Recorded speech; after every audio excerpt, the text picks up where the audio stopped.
आइले साथ छोड़ी चाचा तोड़ कहाँ रे गइले। अरे बबुआ तनी देख रे मेला घूमे साथ में लिया के आइले साथ छोड़ी चाचा तोड़ कहाँ रे गइले।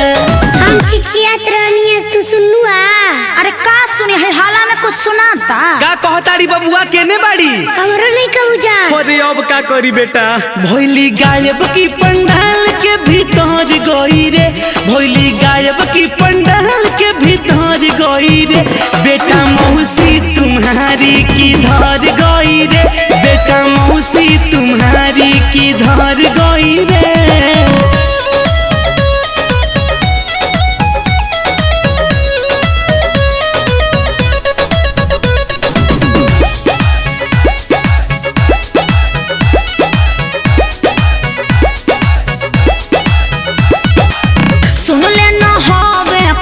रही चाल धक्का से भइल बाटे बुरा हाल।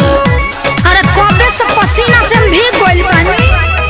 केने बाड़ू भेजा लोकेशन अपन ना तो कोनो ऐसन बता दो पहचान। ए चाचा पंडाल के बीड़ी बोलावा ना। अरे मैं इजे बनी जहां अनाउंस होता पुलिसिया खड़ा बड़ा सन जाई का चाचा देख के आई। अरे रुक ससुरा उ तो भुलाइल बाड़ी तेहू भुला जइबे देखे जाता रे। गलती भइले हमरा चित्त से उतार गई रे गलती भइले हमरा चित्त से उतार गई रे बेटा मौसी तुम्हारी की धर गई रे बेटा मौसी तुम्हारी की धर गई रे।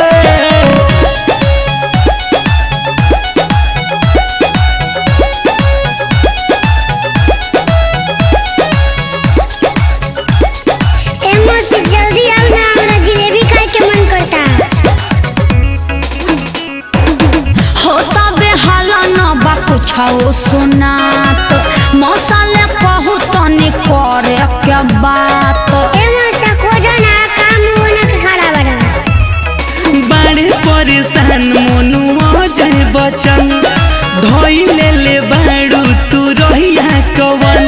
अरे ताहरा के लैला हो गइल पगला के धो देले बाड़ू। मौसा तू भी लेके आइला मौसी के बोला तारा होके के जाने केने बिखर गई रे होके के जाने केने बिखर गई रे बेटा मौसी तुम्हारी की धर गई रे बेटा मौसी तुम्हारी की धर गई रे।